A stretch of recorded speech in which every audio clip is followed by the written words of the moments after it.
coaches and players will be looking at and using this for specifically? Limitless. If you can recreate a situation just before to see you guys here, I was upstairs and looking at a game from above. Just like I will never go to sleep.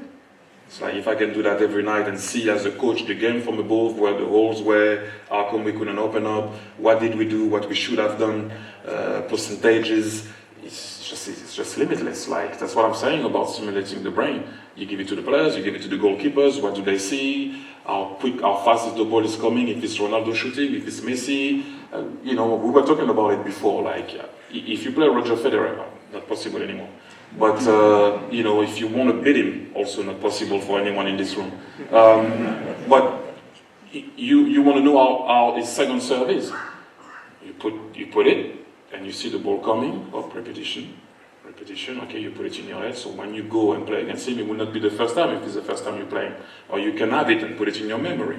And then integration of technology into the game. Do you see that really changing how the game is played? I think in football we're still behind, we have so much to learn, but I can see in American football, in rugby, in cricket, or whatever it is, or tennis, it's instant. We also know that the referee will give you an explanation. They have a mic, they talk. Obviously in tennis, how are you going to battle with the decision of the computer? If you start to do that, then you're in trouble. With VAR, what I get annoyed with VAR with is not quick enough. And then it's still the decision of someone in a truck or wherever they are, right? Because it's not VAR that takes the decision. VAR is just there to record the situation. And the man in the truck will call to say to the referee, you made a mistake or you didn't make a mistake. Sometimes do they help? Yes. Sometimes do they help? No. But I also can understand that a human being can make a mistake. And then the new one, the semi-automatic one in the Champions League. Semi-automatic offside. Yeah, they call it semi-automatic because they don't want to say that it's the computer taking the decision. But for me, as long as it's quick and we have an explanation and I can see that the player was offside, you move on. What's annoying is when you get lost in translation with someone that tells you something, another one, the rule changes, the week after, it can become tough. We have a lot to learn in football. How well do you think that works in other sports? We've discussed tennis quite a lot before. You don't even know if you need to jump, can't jump, am I jumping, are we celebrating, are we not celebrating? It kills a bit of the joy of the game. So we need to find a way that we don't kill the joy of the game, and we get the right result in terms of what happened. Was it an offside or not? Offside is easier in bracket, although sometimes it's 1 centimeter now. But it's a matter of fact. When it comes to a matter of opinion on a penalty, it becomes do you think it's a penalty or do I think it's a penalty? That's why it will be an endless debate. You're talking about the joy of the game. Does something like this and VR technology in general make it a more tactical, a more mechanical game rather than the beautiful game? No, it's just the fact that, for example, the one when you have that microchip in the ball that tells you if the ball goes in or not. That's great because there's no is it in or not? Yes. But when it comes to what I explained before, it's a bit difficult. But you don't, as a player, in terms of tactically, you don't really think about it. What actually I found a bit weird sometimes is when, because of VAR will tell you now if someone is offside or not. And you have defenders sometimes carry on running and strikers carry on running when the referee knows that it is offside, but they let VAR.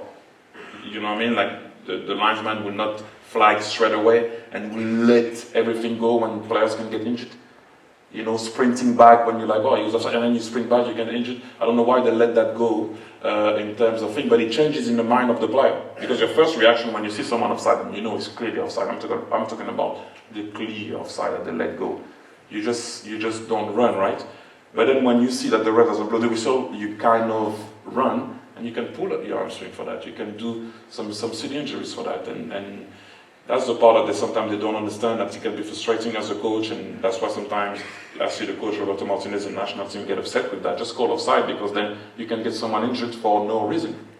With the rehabilitation side, as you're talking about injuries, do you think there needs to be a slight change in the understanding of the body, as well as this is talking about the mental state, for people to take a bit of time to learn how to use this to rehabilitate and not come back too quickly? Well, that's always the question, but come back too quickly. How do you do when you have a game, especially as an athlete? You always want to go out there and perform. But what it's going to do, and that's what I mentioned before about the rehabilitation, is that as long as you can avoid impact and still do the same thing and still maybe another point, let's say you didn't see the training session because you have to stay inside to rehabilitate yourself. So maybe through the session, you can see what they did. And so, as a player, sometimes I didn't want to miss training because I didn't want to miss the tactical part of it and what we were supposed to work on. So suddenly you go out there, but you can't really hit the ball. But at one point, the ball comes to you and you hit it, and then you're like, "Why did I hit it?" But it's just in the reaction. The ball comes, you hit it. So maybe if you stay in the room, they replay the training session to you, and even if the ball comes at one point, you pass it, and you know what you have to do the day after, or the week after, or how long it's going to be. I think it's important for you to be able to work tactically without getting injured, but inside.